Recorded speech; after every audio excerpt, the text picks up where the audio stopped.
အားလုံးပဲမင်္ဂလာပါကျမကတော့မချောစုလိုက်ပါဒီကနေ့မှာတော့ကျမရေးတွေခန္ဓာကိုယ်ကလိုအပ်တဲ့တတ္ထုဓာတ်တွေအကြောင်းကို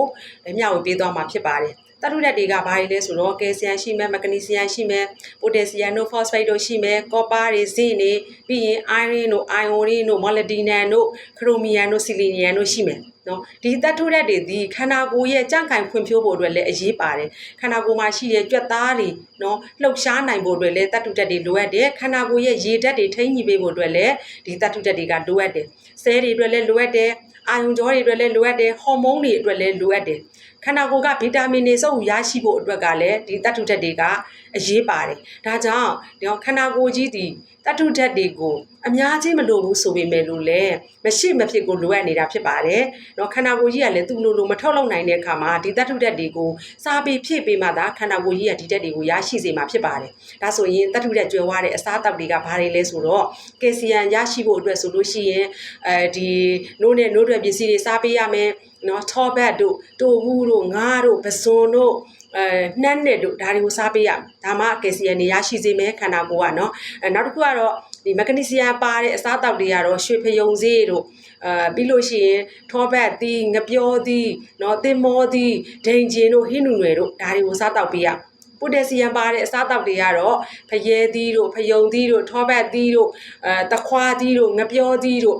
အုံနိုတို့ပြီးရင်ဘာရှိသေးလဲမှုတို့เนาะဒါတွေစားပေးခြင်းအပြင်ပိုတက်ဆီယမ်ဓာတ်တွေခန္ဓာကိုယ်ကရမယ်နောက်တစ်ခုကတော့ဒီကောပါပေါ့ကောပါခန္ဓာကိုယ်ကရဖို့အတွက်ဆိုဘာတွေစားပေးရမလဲဆိုလို့ရှိရင်ကမာတို့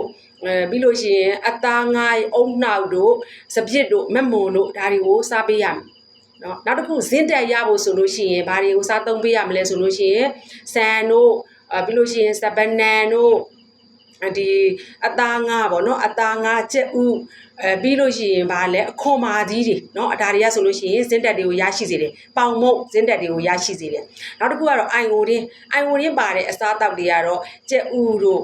တော့နောက်တစ်ခုကအမဲသေးတို့ပြီးလို့ရှိရင်ရေညှိတို့ကမာတို့ပဇွန်တို့ငါးတို့နို့တို့ဒီမှာဆိုရင်အိုင်ဝိုရင်းတက်တွေပါတယ်အိုင်ဝိုရင်းစားမှာလည်းပါတယ်အိုင်ရင်းတက်ရဖို့ဆိုလို့ရှိရင်ဘာတွေစားတောက်ပေးရမလဲဆိုလို့ရှိရင်ကြက်ဥအနှစ်တို့เนาะအသေးမြစ်တို့နောက်တစ်ခုပင်လေစာတို့အစိမ်းရောင်ရှိတဲ့အသီးရွက်တို့စားတောက်ပေးရခရိုမီယမ်ဓာတ်တွေရဖို့ဆိုလို့ရှိရင်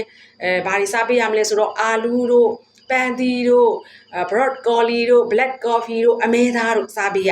နော်နောက်တစ်ခုကဒီ